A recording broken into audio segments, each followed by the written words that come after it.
खबर में खुश आमदेद। मेरे साथ आर बड़ी सबर, मैं हूँ सईद काजी।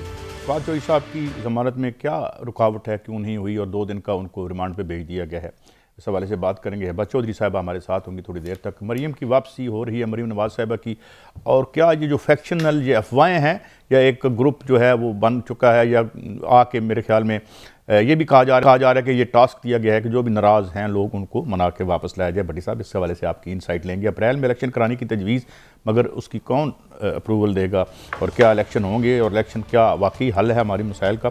अमेरिका और IMF से डील नहीं हो रही और इकॉनमी के महाज पर भट्टी साहब मेरे पास फाइनेंशियल टाइम्स की एक स्टोरी है जिसे पढ़ के मैं तो कांप गया हूँ, जो उसने, और मैं इसका आज इंट्रो पढ़ के आपको सुनाऊंगा और हमारे साथ एक अहम माहिर मेशत भी होंगे इस सेगमेंट में। मगर आ जाते हैं, हिबा चौधरी साहब हमारे साथ हैं। भट्टी साहब मोहतरमा, thank you very much for your time. आपके आर्डील की हमें समझ है और हम जानते हैं कि आप किस मुश्किल, अल्लाह ताला आपकी मुश्किलें आसान करे।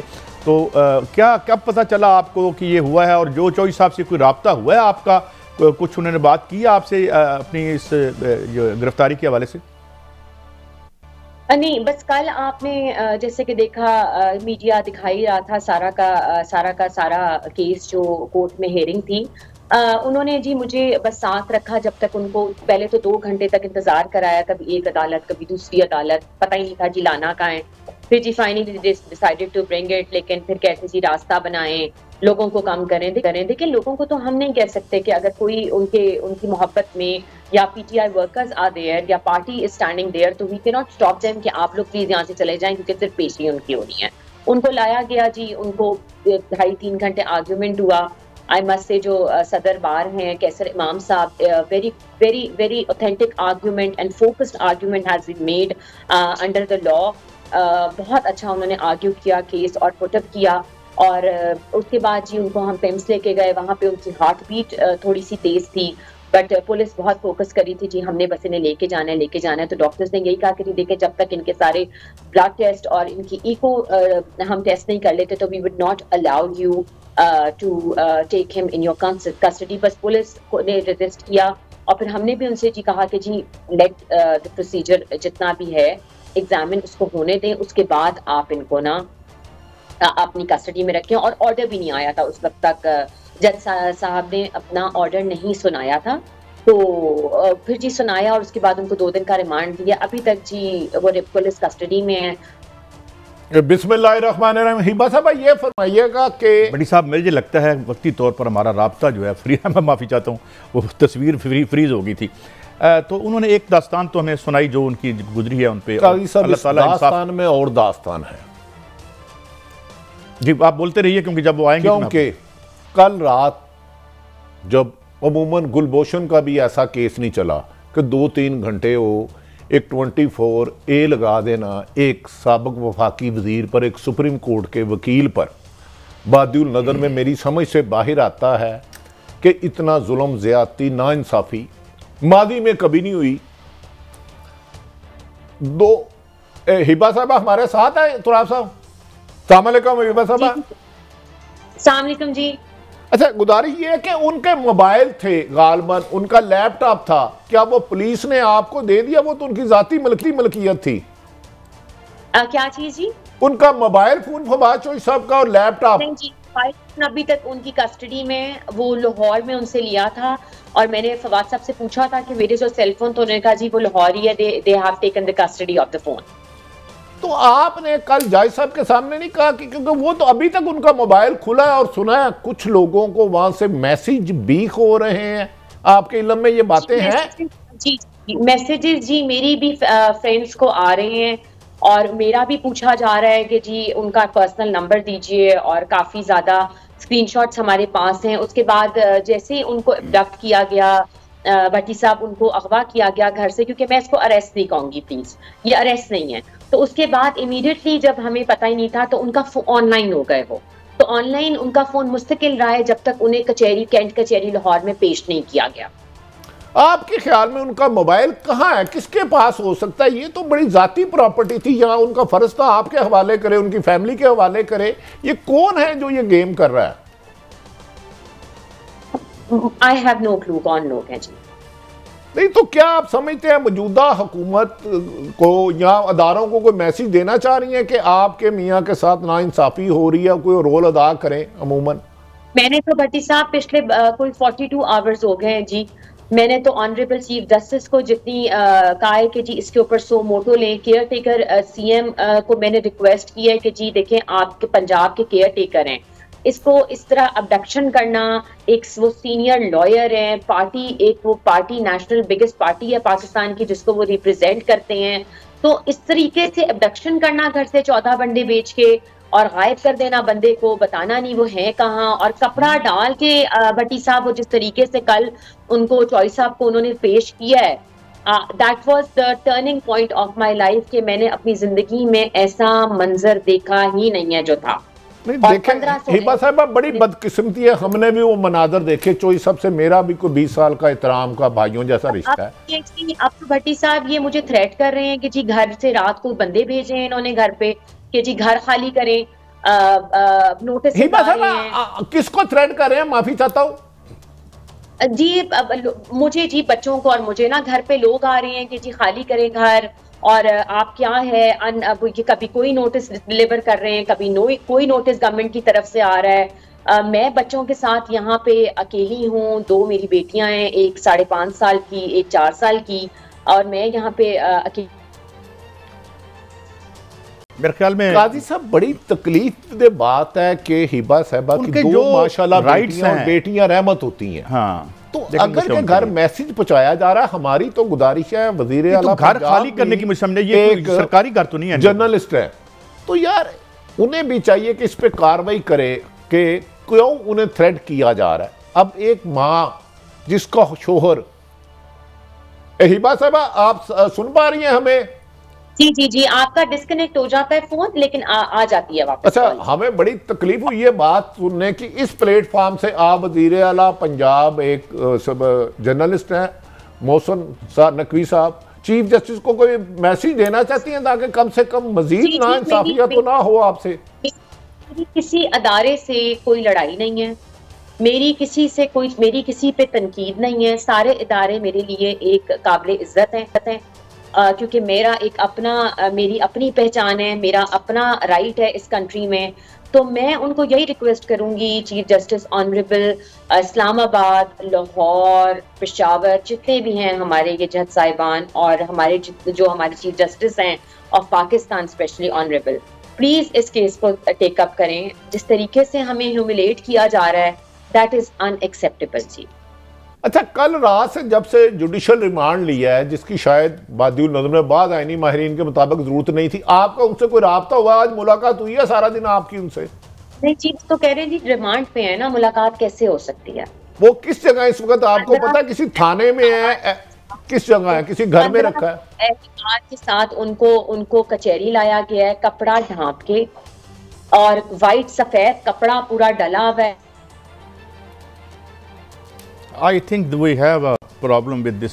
आपने जो बात की है, ज़ाहिर है आज हमारे सीएम जो हैं वो एक जर्नलिस्ट हैं, वर्किंग जर्नलिस्ट हैं और सेल्फ मेड आदमी भी हैं, और भट्टी साहब हमने अप्रिशिएट भी इस हवाले से करते हैं कि उन्होंने कम से कम कैंप ऑफिस ख़त्म किए, अखराजात कम किए, तो हम उनसे भी रिक्वेस्ट करेंगे कि he should intervene into that. साहब देखें, हुमा साहब आ गई हैं, बड़ी तकलीफ बात है, हमारी बहन। अच्छा, मैंने उनसे एक बात पूछनी है, खातून होकर नाते हिबा साहब आप क्या महसूस कर रही हैं? क्या पाकिस्तान में आम लोगों को हुकूक नहीं है? इंसानी हुकूक की वायलेशन पर क्या कौम क्या करे? I am appealing all the high authorities to get involved into it, और इसको जितनी जल्दी हो सके फवाद चौधरी साहब को इंसाफ दिलाया जाए और उनकी फैमिली को।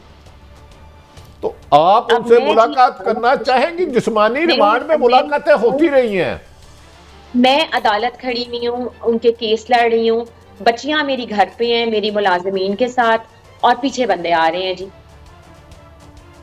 तो अच्छा, बंदे चाहते क्या? क्या वो किसी गाड़ी पे आया, कोई नंबर दिया कि किस अदारे से थे, पुलिस से थे? कुछ बताता नहीं है ना भट्टी साहब, कौन कहाँ से आपको पता तो है? ये पुलिस तो हमारी मुहाफिज है। हिबा बहन सुना था हम स्टेट से आए हैं, अमेरिकन स्टेट है पाकिस्तान निबाना पब्लिक क्या गालबन कि मैं समझा नहीं। अच्छा, एक तो जाहिर है बच्चियां बहुत मिस कर रही होंगी फवाद चौधरी। मैं आपसे यही रिक्वेस्ट कर रही हूँ, मेरी प्राइम मिनिस्टर ऑफ पाकिस्तान से भी यही रिक्वेस्ट है, विद ड्यू रिस्पेक्ट मैं उनसे कह रही हूँ कि प्लीज इंटरवीन दिस मैटर।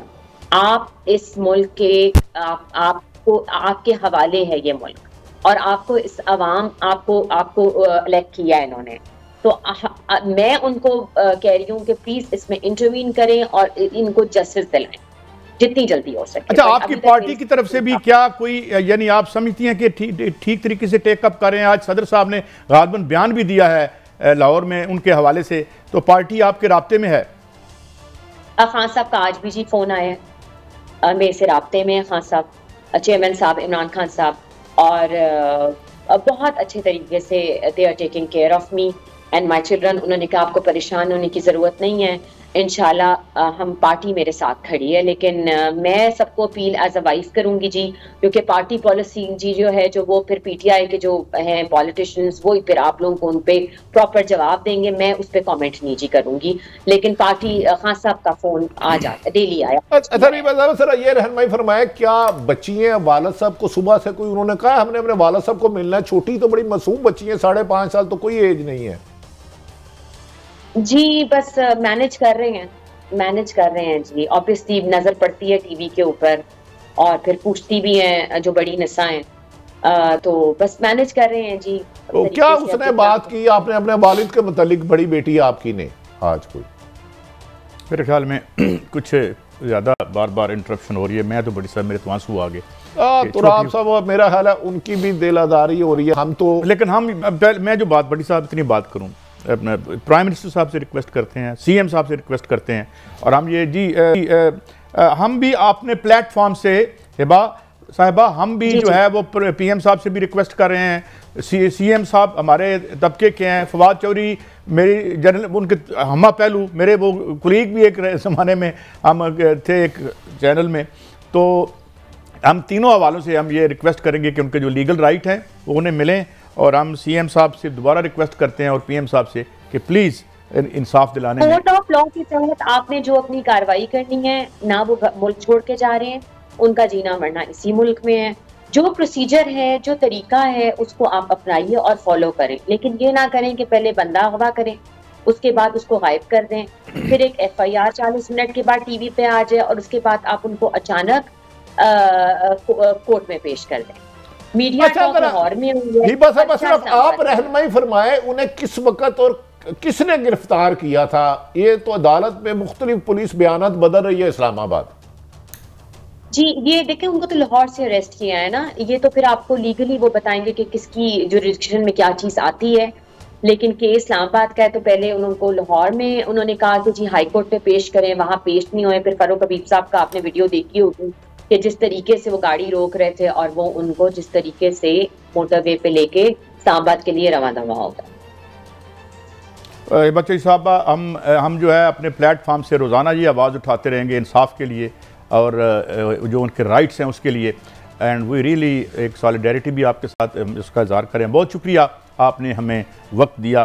तो बड़ी साहब, हम तो यही कह सकते हैं कि रूल ऑफ लॉ, ये कानून होना चाहिए। मैं तो आज हिबा साहिबा जो उनकी मिसेज हैं फवाद चौधरी साहब की, फवाद चौधरी साहब प्रोग्राम भी टीवी पे करते रहे हैं। मैं यही तो कह रहा हूँ कि वो एक हमारे से हमारे कुलीग भी बन जाते हैं। तो हमारी तो वज़ीर आज़म पाकिस्तान मोहतरम शहबाज शरीफ साहब, वज़ीर आला पंजाब मोहतरम मोहसिन नकवी साहब से गुजारिश है कि कोई रोल अदा करें। बिल्कुल बिल्कुल, हम तो मतलब है अनकॉन्स्टिट्यूशनल कुछ नहीं होना चाहिए कम से कम। और देखना एक घरेलू खातून है, वो घरेलू खातून है, और ये भी वज़ीर आला साहब को चाहिए कि काउंटर चेक कराएं कि आखिर उनकी मिसेस को और बच्चियों को कौन धमका रहा है। हाँ, यार बेटियां सबकी साझी होती हैं, तो थोड़ा सा हमें देखें, सीएम साहब हों या पीएम साहब हों, बेटियां तो सबकी हैं, बीवियां भी हैं। हमें तो इसलिए जो है वो उनको ये इसका एक ह्यूमन पहलू भी देखें, और फिर जाहिर है इस पर हम और भी बात करते रहेंगे। लेकिन बड़ी साहब अब आगे बढ़ते हैं, थोड़ी सी बातें और भी करनी है आप आज, और आखिर में मैशत पे भी बात करेंगे। मरीम साहब अब आ रही हैं, एक बहुत बड़ा एक यानी लीडर हैं PMLN की, और नवाज शरीफ साहब उन्हें ही अपनी एयर अपेरेंट जो है वो वही हैं। इस पे कुछ लोगों की रिजर्वेशंस भी हैं। खबरें ये हैं कि कुछ लोगों को टास्क दिया गया है कि मनाया जाए। तो जो सेकंड टियर ऑफ लीडरशिप है उसमें कुछ ज़्यादा रिजर्वेशंस हैं या मेरे ख्याल में वो मैनेज कर लेंगी अपनी काजी साहब? जो मेरी इतला है, जो हमारी काबिल तराम मुस्लिम लीग नून के रहनुमाओं से बात होती है, बड़े बड़े अच्छे मुस्लिम लीग नून के, वो सख्त नाला हैं। वो कहते हैं कि हमें गुलामी के इस तोग से कब आज़ाद मिलेगी, विरासत के। ये तो कोई बात नहीं करता। ये देखें, ये ऑफ कैमरा बात करते हैं। पाकिस्तान आपकी ऑफ कैमरा किसी से बात हुई है? तीन साहिबान से मुस्लिम लीग नून के, कोई बड़े, मैं नाम जो इमरान खान, जो नवाज शरीफ से ज्यादा नून लीग के हैं। लेकिन मैंने कहा सर फिर ये बात आप टीवी पे इजहार क्यों नहीं करते? उन्होंने कहा कि जमहूरियत जमात सियासी जमातों में नहीं है जिस जदोजहद हम कर रहे हैं। अच्छा, मुस्लिम लीग नून में किसने फवाद चौधरी साहब की गिरफ्तारी की मुखालफत की है? कोई ऐसी खबरें भी आई हैं, बताइए। मेरा ख्याल है शाहिद हकान अब्बासी साहब ने, साद रफीक साहब ने, वही अप्रिशिएट हिम, साद से रफीक साहब और जिन लोगों ने भी। बता दो, मरियम नवाज साहबा आपकी, नवाज शरीफ, मरियम साहबा की जो हिकमत अमली है, अगली वजीर आजम वो बनना चाह रही है, जो नवाज शरीफ ने गो हेड दे दिया पार्टी को। इसीलिए सबसे ज्यादा नून लीग में अगर तजर्बा है तो हमजा शहबाज साहब का। उन्होंने अच्छा किया या बुरा किया, बहुत ज्यादा लोगों से राब्ते रखे। अभी तक हमजा शहबाज मेरा ख्याल है वापस नहीं आए, वापस कोई खबर नहीं आई। तो मरियम नवाज साहब, आप समझते हैं हमजा शहबाज साहब भी इस सारे अरेंजमेंट से हैप्पी नहीं है?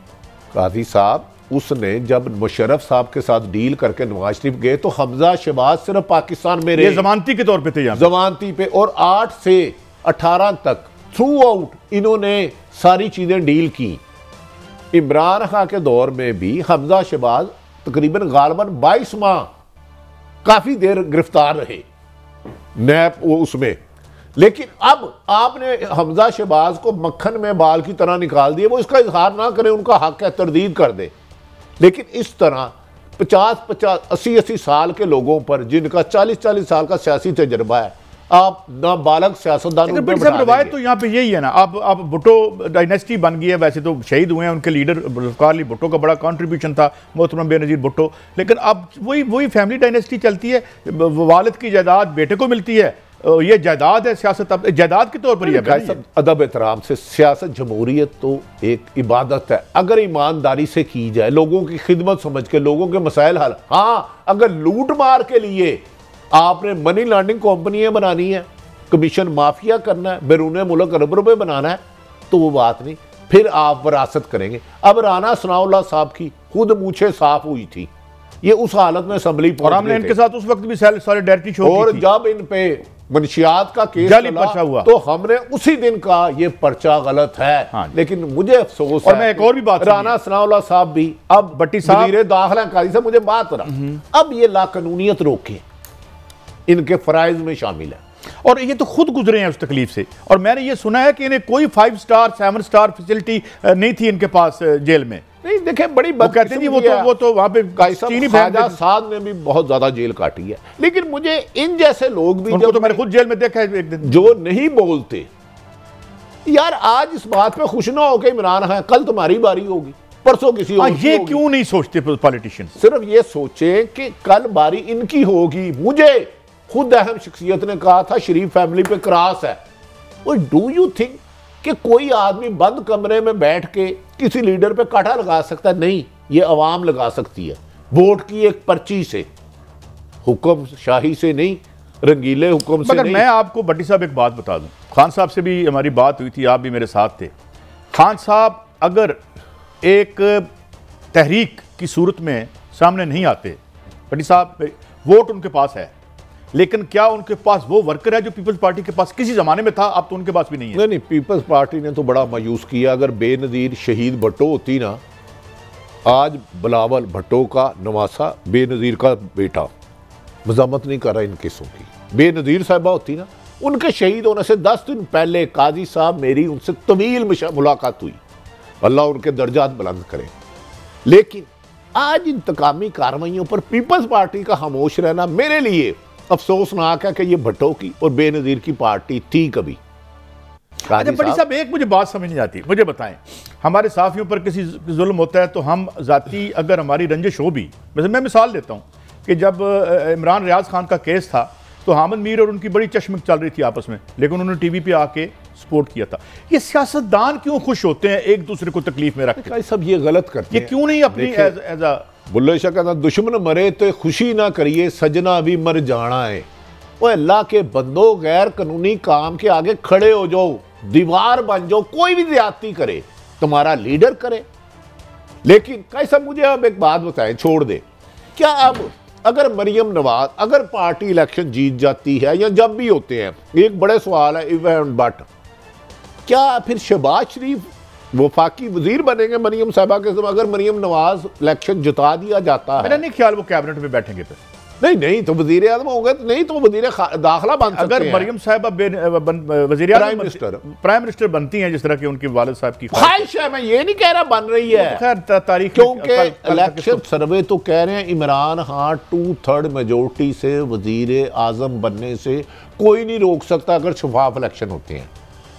क्योंकि वो आपने फिल्म देखी अमिताभ वाली, मुंशी जी, नटवर लाल मुंशी जी, अब तो मुंशी कहते हुए भी डर लगता है। मैं तो सुबह मुझे एक दोस्त का फोन आया वकील का, कहता आरफ साहब मैंने दसो मैं अपने मुंशी का नवा ना की रखा। मैं कहा यार अजीब बातें कर रहे हैं, तो मुंशी तो काबिल एहतराम होते हैं। कहता नहीं यार पर्चे तो ऐसी भी डर गए हैं। कहता फवाद चौधरी भी तो वकील ही सी। भट्टी साहब मैं आज आपको एक बात बताने लगा हूँ, वो बात क्या है, PTI कुछ कर पाए नून लीग के साथ या ना कर पाए, तफसील से मैं आखिर में बात करूँ। ये जो 25 रुपए की रोटी है और ये जो आज 1400 अरब रुपया बढ़ा है आपका डॉलर की वजह से, मुस्लिम लीग नून को समझना चाहिए कि उसकी अपोजिशन, उसका एग्जिस्टेंशियल क्वेश्चन ये यहाँ की मैशत है।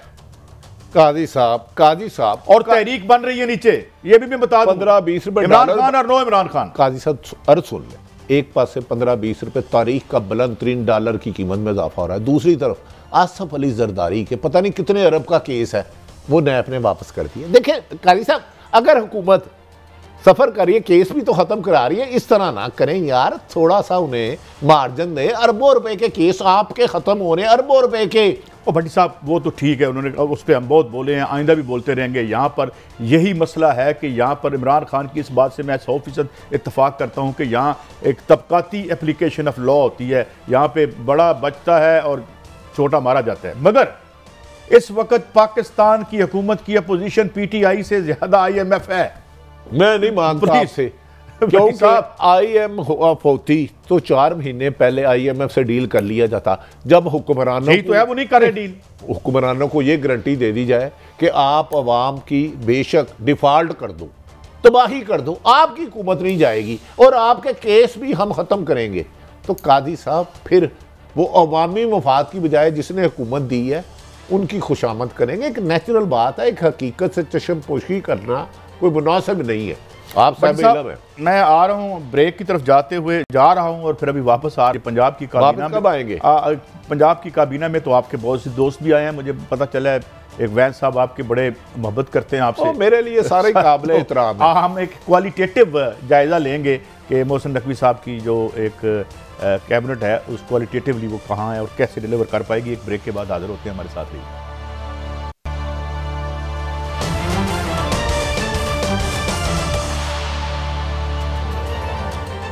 Welcome back. अच्छा बड़ी साहब, ये कुछ हमारी जो निगरान काबीना के लोग हैं जो मेरे पास आई है, तफसील डॉक्टर जावेद अकरम साहब हैं और उसके बाद साबिक CCPO अमीन वैंस साहब का नाम भी है, साबिक ब्यूरोक्रेट नसीम सादिक साहब का भी नाम है।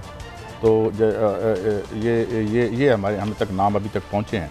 तो आप क्या समझते हैं कि कितनी अहल काबीना जो है उसको?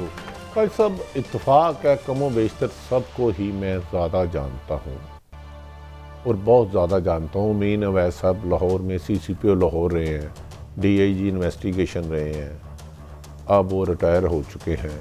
और ये डॉक्टर साहब जावेद अकरम साहब परवेज़ मलक अल्लाह ताला जन्नत नसीब करे, उनके भाई हैं। और इसी तरह ज़्यादातर बादिउल नज़र में जिनको काबीना में लाया जा रहा है, अमीन अवैस साहब तो पुलिस अफसर हैं, इनका नून लीग से बहुत करीबी मरासम रहे हैं माजी में। तो मेरे ख्याल में केयर टेकर हुकूमत में ऐसी कोशिश करनी चाहिए कि जो भी काबीना बनाएं आप, वो किसी सियासी जमात से वाबस्तगी ना हो, उसे सियासी बात से लिंक ना किया जाए। अमीन वैस साहब का हमारा बरतानिया दौर का तल्लक है, इन्हें वज़ीर मेरा ख्याल है दाखिला किया जा रहा है। लेकिन अब इमरान खान साहब ने सुना है इस सिलसिले में इलेक्शन कमीशन को और कुछ दरख्वास्तें कर रहे हैं कि जनाब कुछ लोग कंट्रोवर्सी में आते हैं तो इनसे अवॉइड किया जाए। बेहतर ये होता कि आप ऐसे लोगों का इंतखाब करते कि कल को इलेक्शन के बाद कोई उंगली ना उठाता कि ये लोगों का फलां सियासी पार्टी से वाबस्तगी थी। तो ये कोई नैब में भी इनके केसेज रहे हैं वैंस साहब के? इनके भी रहे हैं, लेकिन इनको क्लियर कर दिया गया था, फिर और भी दीगर अफसरान पे रहे हैं। तो मेरी समझ से बाहर है, बेहतर होता कि ऐसे लोग तैनात किए जाते जिनका कोई भी ये क्लियर हो गए थे। वो जो कहानियां चलती रही थी 100 प्रॉपर्टीज हैं, ये प्लाट हैं, वो फिर नहीं, इसे नैब ने ही क्लियर कर दिया था। बाद में नैब ने ही क्लियर कर दिया था और इन्हें गिरफ्तार भी नहीं किया गया। हैदर अशरफ साहब हमारे दोस्त हैं, वो मुल्क से बाहर चले गए थे, उन पर भी मुबैना तौर पर इल्ज़ामात लगाए गए थे। अब वो पाकिस्तान में वापस आ गए हैं। तो अब देखना यह है कि कादी साहब मौजूदा ये जो काबीना जब बनती है, क्या उनका पीटीआई उनके बारे में मौक़िफ़ वो डट के कह रही है कि ये वन साइडेड है, हमें इनसे इंसाफ की तवक्को नहीं। लेकिन अब ये वज़ीर आला पंजाब मोहतरम मोहसिन नकवी साहब का राइट है, लेकिन फिर वो जो लोग तैनात होंगे उनकी सियासी होंगी। तो मुझे ये लगता है कि ये अरेंजमेंट होगा ना दोनों पार्टीज़ के माबैन, क्योंकि मोहसिन नकवी साहब मुझे लगता है कि पीपल्स पार्टी के फेवरेट कैंडिडेट उन्हें बताया जा सकता है, तो कैबिनेट फिर इधर की आ गई। इसी तरह हम इसको समझें या बादियुल नज़र में तो ऐसा ही लग रहा है कि इस तरह नून लीग को खुश किया जा रहा है। बज़ाहिर जो सूरत हाल नज़र आ रही है कि नून लीग को खुश करने की कोशिश की जा रही है, लेकिन इससे इलेक्शन मुतनाज़ा बनाने में ज़्यादा शोर आएगा मेरे ख्याल में। ये तो पंजाब में जो ब्यूरोक्रेसी है वो सीएम साहब की तरफ ज़्यादा देखेगी या कैबिनेट की तरफ? यानी मुस्लिम लीग नून जो है उसका इन्फ्लुएंस ज़्यादा कहाँ से, वो कौन कंट्रोल करेगा? देखें, बदकिस्मती है इस वक्त ब्यूरोक्रेसी को कोई और कंट्रोल कर रहा है, इंटरव्यू कोई और कर रहा है। बज़ाहिर जो लगा रहे हैं वो खुद किसी की मेहरबानी पे लगे हैं। कादी साहब अन्ना वंडे रोड़ियाँ ते भों अपने इस वक्त देखें ना, गुजारिश है कि मौजूदा ब्यूरोक्रेसी ज़्यादातर वो रही है जो शहबाज शरीफ के दौर में उनकी ख्वाहिश के मुताबिक मुख्तलिफ जगहों पर तैनात रहे। तो अब ब्यूरोक्रेसी की तो सुना है अब कि इन्हें आर्डर कहीं और से मिल रहे हैं। बज़ाहिर यकीनी बात है, मुल्क जमहूरी मुल्क है, ये तो नहीं हो सकता वज़ीर आज़म शहबाज शरीफ हो, इतने अच्छे एडमिनिस्ट्रेटर हो और उन्हें बाईपास करके कोई आर्डर बनाए। शहबाज शरीफ तो बहुत दलेर अच्छे एडमिनिस्ट्रेटर हैं, वो गैर आईनी हुक्म और मुल्क के चीफ एग्जेक्टिव हैं, किसी की इंटरफेरेंस बर्दाश्त नहीं करते। डू यू थिंक कि शहबाज शरीफ हो और कोई दीगर मुख्तलिफ अदारे उन्हें प्रेशराइज कर सके? शहबाज शरीफ ने ये किताब नहीं पढ़ी, वो तो जाजुल हक ने वैसे ही कह दिया था कि डिग्गी में बैठ के गए, सर्दियाँ होती हैं, मेरे पास कोड नहीं था, मुझे सर्दी लग गई, मैं डिग्गी इस्तेमाल कर सकता हूँ, गो के उसकी तरदीद भी आ गई, वैसे भी मिलने जा सकते हैं। बट साहब ये तो दुनिया की वो हकीकत है। अच्छा काई साहब, एक और बात मैंने सुना था कि एक अहम तरीन शख्सियत जो रिटायर्ड हो चुकी हैं, उनके करीबी अजीज हैं जो प्रॉपर्टी का काम करते हैं, शायद उन्हें भी बहुत अहम जिम्मेदारी दी जा रही है। तो ये आप समझते हैं सियासी कल्चर के लिए, जमहूरियत के लिए बेहतर है? भट्टी साहब ये जो है ना जमहूरियत की बहस, मैं अपने वेस्टर्न लिबरल दोस्तों से कहता हूँ उसके लपेट दें। जमहूरियत में नाम ही होता है, एक बोर्ड लगाना होता है, और ये मैं इसको ये इसलिए हमारे वतन अजीज़ में भी और बाकी हर जगह पे भी इंडिया की जमहूरियत का हाल देख लें क्या है। इसका मतलब ये नहीं है कि हमारे से ला लगा दिया जाए, मगर यहाँ पे एक यूँ समझ लें कि एक क्लास, एक तबके की हुकूमत है। जमहूरियत कोई नहीं होती। मुझे बताएं ना, कौन खड़ा हो सकता है इलेक्शन में? गरीब आदमी, मैं आप खड़े हो सकते हैं? आप अच्छा काई साहब मेरे साथ शर्त लगा लें, शहबाज शरीफ साहब की मर्जी के बगैर आप एक हुक्म करके दिखाएं। शहबाज शरीफ असूलों की सियासत करते हैं। अगर 9 अप्रैल को जो इतला थी कि फलां आदमी का ससुर, फलां का रिश्तेदार, ये सारी बेसलेस बातें हैं। नून लीग इसकी तरदीद करती है, नून लीग कहती है हम जानते नहीं इनको, जो इन पे हम पे इल्जाम लगाया जा रहा है। साहब मैं शहबाज शरीफ साहब के लिए तो नहीं बोल सकता। मुझसे किसी ने पूछा था कि आपका सबसे बड़ा असूल क्या है, मैं कहा हमारा सबसे बड़ा असूल ये है कि हमारा कोई असूल नहीं। तो मैं अपने लिए कह रहा हूँ, किसी और के लिए नहीं कह रहा। केड़ा असूल थे, केड़ी कहानी भट्टी साहब, ये कहानियां सुनते सुनते काजी साहब आपको नहीं पता, मैं ना हमारा एयरवाई का दफ्तर था इधर ब्रिज में, क्या है इन्होंने पुल 1 सेकंड में बनवा दिया था। शहबाज साहब आपको नहीं अंदाजा, डिफेंस, हमारे दोस्त एक फराज चौधरी भी रहते हैं, अक्सर वहां पाए जाते थे। तो लिहाजा जमहूरियत को मजबूत करना है जमहूरी सियासतदानों ने, कैसे करना वो तो उन्होंने अच्छा ही किया था, अदारों की इंटरफेरेंस रोकनी है। भट्टी साहब, हम जब जाते थे तो एक खुड में से गुजरनी पड़ती, गाड़ी जो है वो गुजारनी पड़ती थी। अब माशाल्लाह पुल बन गया तो उस पर आप मुबारकबाद दें। कैवलरी ग्राउंड, पहले उसको कुछ और कहते थे। अच्छा, वो पुल वैसे अच्छा बना है, अच्छा बड़ा क्यों बनाया था? अच्छा, आज मुझे पुल से याद आया कि मैं ये भी सीएम साहब से कहूंगा कि इसका भी नोटिस लें। इधर शरकपुर में एक बिल्कुल अच्छी बनी हुई सड़क, उसकी मुझे फुटेज आई है, बिला वजह तोड़ के 150 करोड़ की बनाई जा रही है। ये क्या है? कादी साहब, आना है नहीं हमारे पास। आप लोग मुल्क में तरक्की चाहते ही नहीं, आप जेलस हैं इस मुल्क से। आप कह रहे हैं 150 की सड़क बिला वजह, 150 करोड़ की बिला वजह सड़क बन सकती है? और यही तो वजह है कि 150 करोड़ का ठेका है। कादी साहब, ये मुल्क क्यों डिफॉल्ट हो रहा है? ये बिजली जो आप 42 रुपए 50 रुपए यूनिट है, ये कमीशन माफिया का नतीजा है। भट्टी साहब, मैं आपको एक दिलचस्प बात बताऊं। दुनिया की सबसे मशहूर सड़क है जिसे ऑटोबान कहते हैं, और उस पर स्पीड लिमिट नहीं है, वो एक ही बार बनी है।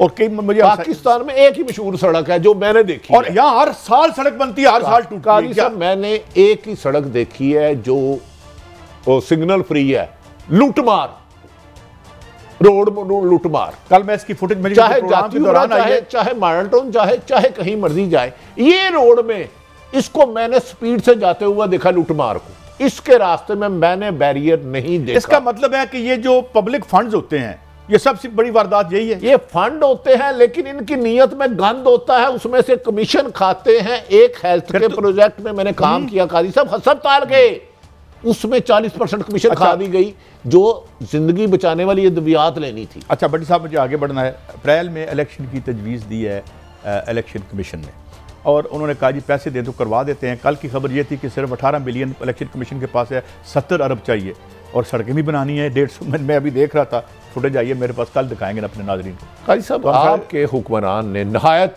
सड़कें तोड़ के सड़क बनाएं या इलेक्शन करवाएं? शहबाज करे परवाज दिलांदे रास। उन्होंने एक एक बंदे को 1-1 अरब रुपया दिया है एमएनए को, तरक्याती फंड। तो इससे इलेक्शन नहीं हो सकता। इलेक्शन हो ना हो, इलेक्शन शफाफ ना हुआ तो खूनी होगा। इलेक्शन शफाफ इमरान खान को, कैसा मेरी राय का इजहार का अगर मौका दे दे तो हराने के लिए 5 इलेक्शन के सेल बन चुके हैं पंजाब में कि इमरान खान को कैसे हराना है। पीटीआई को मुबैना तौर पर 5, मैं सरपरस्ती में सर और परस्ती, आपकी खबर को कंट्राडिक्ट नहीं करता, लेकिन मुझे लगता है कि ना ये इलेक्शन आपका मसला रहेगा, ना पीटीआई शायद मसला रहे, ये मेशत मसला होगी। और ब्रेक के बाद आते हैं, इस पर बात करते हैं। जो फाइनेंशियल टाइम्स की स्टोरी है उसकी बहुत खौफनाक आज डिपिक्शन उन्होंने दी है। ये क्या है? हमारे साथ डॉक्टर इशफाक हसन खान भी होंगे, मारूफ और बड़े मायनाज एक इकोनॉमिस्ट हमारे साथ हैं।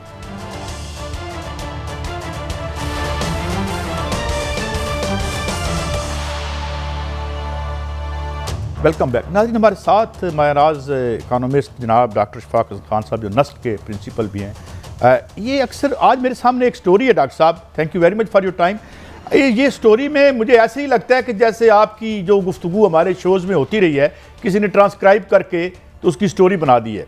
मैं Pakistan economy near collapse as foreign currency reserves plunge, मैं करेंसी के हवाले से आता हूँ। ये जो एक्सचेंज रेट हमारा ऊपर गया है और रुपया और गिरा है, इज़ इट गुड और बैड? और हमारा जो डेट है वो कहाँ होगा? वो रीस्केड्यूल हो गया है, नहीं हुआ? काइंडली ज़रा हमें इस पर रोशनी डालिएगा। Thank you very much. मुझे पता है कि आपका प्रोग्राम बहुत देखा जाता है पाकिस्तान में, पाकिस्तान से बाहर भी देखा जाता है, क्योंकि मेरे बहुत सारे रिश्तेदार हैं जो बाहर में होते हैं, वो भी आपका देखते हैं, तो उन तक भी ये बातें पहुंचती हैं। 2-3 चीज़ें हैं। अगर फाइनेंशियल टाइम्स ने ये कहा है तो बहुत देर की मेहरबानी आते आते, ये बात अगर 2-4 महीने पहले लिखते तो ज़्यादा मुनासिब था। और मैं तो बहुत देर से ये बातें कर रहा था कि हमारे पास जो है हमारी चीज़ों को जानबूझ कर ख़राब किया जा रहा है। आप अपने पुराने क्लिप निकाल कर देखें, जिसमें मैंने बहुत मरतबा कहा कि पाकिस्तान की मईशत को जानबूझ कर ख़राब किया जा रहा है। आप देख लें, आपको होगा। तो ये हो यही रहा है कि 34 साल लगे IMF को पाकिस्तान को इस हालत में लाने में। बारिंग 4 इयर्स जो मुशर्रफ साहब का था 2004 से 2008, जब हम IMF में नहीं थे, लेकिन 1988 से लेके आज 2023 है, हम मुसलसल IMF में हैं, ठीक है। और हमारा एक माइंडसेट डेवलप कर गया है कि अब हम IMF के बगैर जिंदा नहीं रह सकते। मैंने टीवी के प्रोग्राम में कोट किया था चाइना के लीडर का, मैंने गलत कोट किया था, मैंने माओ ज़ेडुंग कहा था, ये माओ ज़ेडुंग नहीं था, मैं अपने व्यूवर से माजरत करता हूँ, वो डेंग सियाओपिंग था, जो रिफॉर्मर था, मॉडर्न चाइना का बानी जिसे कह सकते हैं, वो डेंग सियाओपिंग था। तो उससे किसी अमेरिकन जर्नलिस्ट ने पूछा कि आपको सबसे क्या ज़्यादा मुश्किल काम आपको पेश आया कि चाइना के लोगों को कन्विंस करना कि हम आगे बढ़ सकते हैं। तो उसने कहा कि मेरे लिए सबसे जो मुश्किल काम था वो चाइना के लोगों का माइंडसेट तब्दील करना था, क्योंकि वो ज़हनी तौर पे इतने पस्त हो चुके थे कि उनके जहन में ऊपर से लेके नीचे जितने भी अमीर गरीब सबको ये था कि चाइना अब आगे बढ़ नहीं सकता है। और कहता था कि मैं उनको यही कहता था कि नहीं, आप बढ़ सकते हो, आपके अंदर सलाहियत है। तो मुझे बहुत वक्त लगा इस माइंडसेट को तब्दील करने में। मैं अल्लाह से दुआ करता हूँ कि कोई डेंग सियाओपिंग पाकिस्तान में भी आ जाए, जो हमारे ऊपर से नीचे जितने भी लोग करता धरता है, उसका भी माइंडसेट जो है वो चेंज हो कि पाकिस्तान IMF के बगैर भी जिंदा रह सकता है। अच्छा डॉक्टर साहब, ये फाइनेंशियल टाइम की ये आई, मुझे याद है एक से ज्यादा मरतबा आपने इन्हीं खतरात की निशानदेही की, लेकिन हुकूमत ने कोई कार्रवाई नहीं की। क्या आप समझते हैं अब हुकूमत समझ चुकी है कि इन्हें क्या आगे स्टेप लें और मुल्क को इस क्राइसिस से निकाला जा सके? डू यू थिंक, क्या आपकी राय है इस वक्त? नहीं, कोई राय वाय तो नहीं है। जब चीज़ें आपको जानबूझ के ख़राब करने को कहा जाए, आप कर रहे हैं, तो फिर मेरे राय से कि आप चीज़ों को, अपने रास्ते को बदल देंगे? आप नहीं बदलेंगे ना। अगर आपके चैनल ने आपको एक मैंडेट दिया है करने के लिए कि आपने ये करना है, आप वही करेंगे। बेशक बाहर से लोग आपको क्रिटिसाइज कर रहे हो कि ये काम आप ठीक नहीं कर रहे हैं, आप उसको ऐसे करें, लेकिन ये आपका मैंडेट नहीं है। तो मैंडेट ये है कि चीज़ों को ख़राब करना। इसलिए तो हम आज पहुँचे हैं। आज से 10 महीने पहले या 11 महीने पहले, इस साल पहले हम ये बातें करते थे जो आज हम बातें कर रहे हैं। किसी अखबार ने इस किस्म से लिखा था हेडलाइन फाइनेंशियल टाइम्स का? नहीं लिखा था। लेकिन जिस तेजी से एक साल में पाकिस्तान की मईशत नीचे गई है, ये लोगों के अकल हैरान है कि ये जब तक कि इसको जानबूझ के ना खराब किया गया हो। डॉक्टर साहब, मैं इधर रोकूंगा, माजरत, हमेशा आपसे हम सीखते हैं। आप तो बहुत ज्यादा खतरनाक निशानदेही कर रही हैं कि ऐसा लग रहा है कि बादी नजर में जानबूझ के मुल्क को इस हालात में लड़ाया गया है। तो फिर कौन इसको रोकेगा, इनकी इस लाकानूनियत को या इस सोच को? इस पे एक शेर है जो मैं सुनाना चाहता हूं। गैर मुमकिन है कि हालात की गुत्थी सुलझे, गैर मुमकिन है कि हालात की गुत्थी सुलझे, अहले दानिश ने बहुत सोच के उलझाई है। वाह वाह वाह, ठीक है, अहले दानिश ने बहुत सोच के उलझाई है। तो आप इतने आप मेरे जैसे 5 लोग इकट्ठा कर लें कि जी ये मशवरा आपको दें हुकूमत को कि कैसे ठीक किया जाए, ये नहीं हो सकता है। हुकूमत को भी पता है कि मैंने क्या करना है, या जो भी और इस मुल्क के करता धरता हैं उन्हें भी पता है कि करना चाहिए। हो सकता है कि जो करता धरता है वो मजबूर हो चुके हैं इस वक्त। अच्छा डॉक्टर साहब, ये एक्सचेंज रेट पे हमने बात शुरू की थी, अब ये कहाँ हमें ले जाएगा? और ये इज इट गुड और बैड? कहा जा रहा है कि जी वापस आ जाएगा डॉलर, ये सुहाने सपने हैं या दुरुस्त है? मैं सुनता रहता हूँ इस किस्म के, जो हमारे जो बड़े बड़े एक्सपर्ट आते हैं टेलीविज़न पे, 2-3 चीज़ें मैं उनकी बहुत सुनता हूँ। और मैं ये मौका समझकर आपके प्रोग्राम के ज़रिए से उन लोगों को भी मैसेज देना चाहता हूँ, और जो नाज़रीन आपके सुन रहे हैं उनको भी बताना चाहता हूँ। देखिए, मैंने 11 साल IMF को डील किया है एट द हाईएस्ट लेवल। ये जितनी भी चीज़ें होती है ना कि इंटरेस्ट रेट को कहाँ लेके जाना है, गैस की कितनी कीमतें बढ़ानी है, एक्सचेंज रेट कहाँ होगा, यह बार्गेनिंग होती है हुकूमत पाकिस्तान के साथ में और IMF के जो टीम है उनके साथ बार्गेनिंग होती है। मैं आपको एग्जांपल दूं, 2008 में मैं मिनिस्ट्री ऑफ फाइनेंस और मुशर्रफ साहब की हुकूमत ख़त्म हो गई थी और जरदारी साहब की हुकूमत आ गई थी उस ज़माने में, तो IMF कमीशन आना शुरू हो गया। हर चेंज ऑफ गवर्नमेंट के बाद IMF कमीशन धड़ाधड़ पाकिस्तान आना शुरू होता है। तो आके उन्होंने हुकूमत ने उनको इशारा दे दिया था कि हम IMF में आएंगे, तो उन्होंने अगले प्रोग्राम के लिए मुज़ाकरात शुरू कर दिए। तो क्या मुज़ाकरात कर रहे थे, मैं आपको लिटरली जो है कोट अनकोट करके आपको बता रहा हूँ और आपके नाज़रीन को। उस वक्त एक्सचेंज रेट हमारा तकरीबन 62-63 रुपये पर डॉलर था। उन्होंने आते ही मेरे साथ बैठे और कहा कि we think that your exchange rate should be 85 rupees per dollar, 62-63 से 85। तो मैंने उससे पूछा कि ये नंबर आप 85 पे पहुंचे कैसे हैं, मतलब how did you arrive at this number, magic number के 85 होना चाहिए। कहते नहीं ये हम समझते हैं कि ये 85 होगा। तो मैंने कहा कि जी मैं तो नहीं समझता हूं। तो मुंह से पूछता कि कितना समझते हैं आप, कहाँ होगा। अब ये देखिए बार्गेनिंग शुरू हो रही है, कितना होगा। तो मैंने कहा कि मेरे नज़दीक 66-67 रुपये हो सकता है। No no no no doctor Khan, ये बहुत कम आप बता रहे हैं, थोड़ा सा आप और जाए नीचे की तरफ में। तो मैंने कहा कि यार ये बताओ कि कहाँ तक जाए नीचे। तो मैंने कहा तुम बताओ। उन्होंने कहा चलो 85 नहीं करते हो 83 कर लो।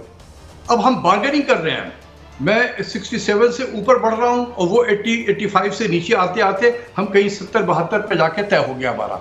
इस पे कौन सा मार्केट था, कौन सा इकोनॉमिक फंडामेंटल्स यहाँ काम कर रहा था, ये तो बातचीत चल रही थी, निगोशिएशन चल रहा था। फिर इसी तरीके से इंटरेस्ट रेट कहाँ पर, उन्होंने कहा कि जी इंटरेस्ट रेट जो है आप 16% पे ले जाओ, स्टेट बैंक वाला। मैंने कहा कि भाई ये नंबर 16% जो है मैजिक नंबर आया कहाँ से आपका। उसने कहा कि हम समझते हैं कि ये आइडियल नंबर है। मैंने कहा मैं नहीं समझता कि आइडियल नंबर है। फिर पूछते कि तो फिर आप बताएं कि कहाँ आप लेके जाएंगे। अब ये बार्गेनिंग हो रही है। तो ये जितनी भी चीज़ें होती है ना, इसके पीछे कोई इकोनॉमिक्स के उसूल नहीं होते हैं, कोई मार्केट मैकेनिज्म नहीं होता है। जो आपको ये बातें बताते हैं उन्होंने कभी डील नहीं किया उनके साथ में। ये मैंने किया है, इसलिए वर्बटम आपको बताने की कोशिश कर रहा हूँ।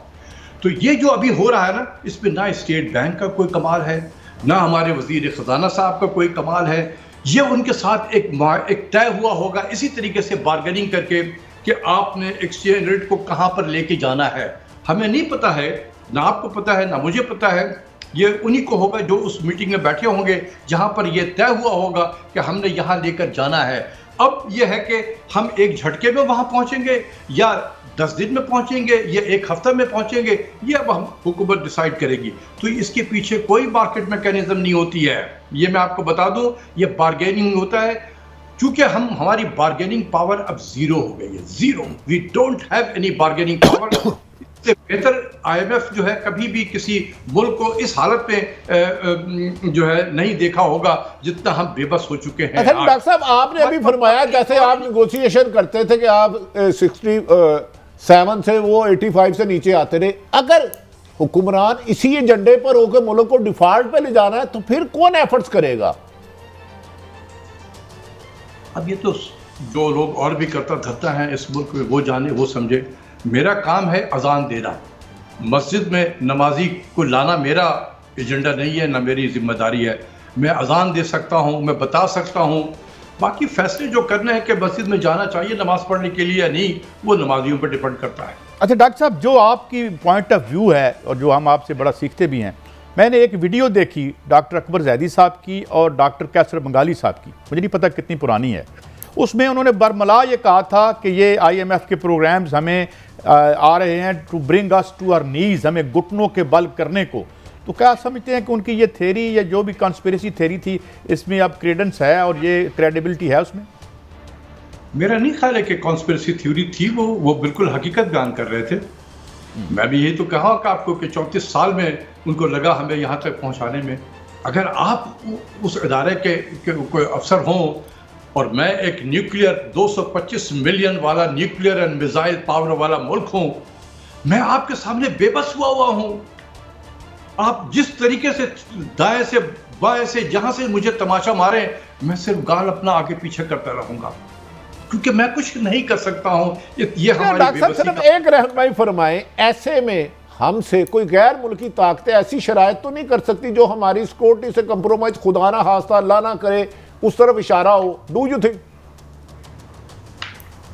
देखें, ये मैं कह तो नहीं सकता हूं कि वो करेंगी या नहीं करेंगे। मैं आपको एक जो अखबार में छपी हुई चीज़ है उसका हवाला दे सकता हूँ। जब जरदारी साहब सदर बने 2008 में, ये चीज़ें आपको कोई बताएगा नहीं, चूँकि मैं प्रीव्यू हूँ तो इसलिए बता रहा हूँ। 2008 में जब जरदारी साहब सदर बन गए तो वो UN के जनरल असम्बली के इजलास में गए, तो साइड लाइन पे बहुत सारे उनकी मुलाकातें हो रही थी। तो वहाँ पर जरदारी साहब ने गालिबन कहा कि we need $100 billion to stave off economic crisis of Pakistan, यानी कि हमें $100 बिलियन चाहिए पाकिस्तान को इस मौशी गर्दाब से निकालने में। तो लोगों ने हंसते हुए, जैसे ना मजाकन हंस कहते हैं, हा $100 billion, this is peanut among friends mister president. ठीक है, अच्छा अब ये तो बात हो गई, मजाक में हुई होगी, जिस तरीके से भी होगी। 16 दिसंबर को मेरे ख्याल में क्रिश्चियन साइंस मॉनिटर है या वॉल स्ट्रीट जर्नल है, दो में से कोई अखबार है, 16 दिसंबर 2008 को अपना आर्टिकल लिखता है और उसने इस मीटिंग का हवाला दिया कि पाकिस्तान ने $100 बिलियन मांगा था। तो उन्होंने कहा कि जी ये अच्छा सौदा है, और ये मैं उस ऑथर को कोट कर रहा हूँ, ये मेरे एक आर्टिकल में मैंने वो ये कोट भी किया हुआ है, 2015 में मैंने लिखा था। तो उसने कहा कि ये बड़ा अच्छा एक सौदा है, पाकिस्तान को $100 बिलियन देना है, हम इनको 10 साल में $10 बिलियन देते जाएंगे, और ये जो इदारे के ज़रिए से उनके जहन में IMF ही होगा कि उसके ज़रिए से हम देंगे, और साथ साथ एक वेरीफाइबल तरीका भी हमें निकालना होगा कि पाकिस्तान अपने जो स्ट्रेटेजिक चीज़ें हैं इसकी डिसमेंटलिंग करेगा। ये 2008 की बात कर रहा हूँ, आज भी आप सर्च कर लें, ये तो आपको मिल जाएगा, either it is in Christian science monitor में है या वॉल स्ट्रीट जर्नल में है ये। तो अच्छा डॉक्टर साहब, एक चीज़ मैं कोट करना चाहता हूँ, एक चीज़ ये देखें, लिख रहा है analyst warn that Pakistan economic situation is becoming untenable and is at risk of following Sri Lanka serious shortages. कि ये कितना खतरनाक हो सकता है या हो रहा है? देखिए, हम तो उसी तरफ बढ़ रहे हैं। मैंने पहले भी कहा है कि ये आज जो पाकिस्तान की सूरत हाल है ना, ये श्रीलंका, देखिए श्रीलंका ने ऑफिशियली जो डिक्लेयर किया था कि वो डिफ़ॉल्ट कर रहे हैं और उनके पास पैसे ख़त्म हो गए हैं, वो डेट की पेमेंट नहीं कर सकते हैं, वो 12 अप्रैल 2022 को किया था उन्होंने। लेकिन फरवरी मार्च वगैरह से उनके हालात बिल्कुल वैसे थे जैसे आज हमारे हालात हैं, कि डॉलर में उनकी कमी होती चली जा रही थी, डॉलर थे नहीं, चीज़ें वो इंपोर्ट नहीं कर पा रहे थे, महंगाई बढ़ रही थी, चीज़ों की शॉर्टेज हो रही थी, लोगों में बेचैनी बढ़ रही थी, एंड सो ऑन। तो हम आज वही श्रीलंका के एंड ऑफ मार्च वगैरह के हालत पे पहुंच चुके हैं, श्रीलंका के एंड ऑफ मार्च वगैरह के हालत पे पहुंच चुके हैं। हमने सिर्फ ऑफिशियली डिक्लेयर नहीं किया है कि हमने डिफ़ॉल्ट किया, जैसे उसने 12 अप्रैल को किया था। अल्लाह ना करे कि हम भी किसी दिन ये डिक्लेयर कर दें। भाई लास्ट क्वेश्चन, कि लोग भाग रहे हैं, कोई डॉलर खरीद रहा है, कोई सोना खरीद रहा है, एक इस तरह की है, तो क्या यही सेफ इन्वेस्टमेंट रह गई है? देखिए, हर शख्स अपना परेशानी के आलम में हेज तो कर रहा है। जैसे मैं तो यूनिवर्सिटी में बैठा हुआ हूँ, हमारे स्टूडेंट बड़े बहुत जो हैं वो बेचैन है, इसलिए जिसको जहाँ मौका मिल रहा है वो निकल रहा है मुल्क से बाहर। हम पढ़ा के इस गरीब मुल्क का रिसोर्सेज के जरिए से हम एक बेहतरीन ह्यूमन कैपिटल हम प्रोड्यूस करते हैं, वो निकल जाता है मुल्क से बाहर। डॉक्टर साहब, I hate to call it a day, आपकी बातें जो हैं अल्लाह ताला हमें इसे सीखने का मौका दे और इस अजाब से हम निकल पाएँ। तो यही यहाँ भी मैं ख़त्म करता हूँ कि अपोजिशन PTI को आप भूल जाएँ, ये मैशत वो अपोजिशन है, ये हालात कोई ऐसी शख्सियात को भी ऊपर उछाल सकते हैं जो खान साहब से मेरे ख्याल में बहुत ज़्यादा ख़तरनाक हो सकते हैं हमारी इजराफिया के लिए। हफ्ते का आखिरी प्रोग्राम था, मंडे को फिर मिलेंगे इस दुआ के साथ कि ये बदल जाए बेहतरी के लिए। आपसे इजाज़त, अल्लाह हाफ़िज़।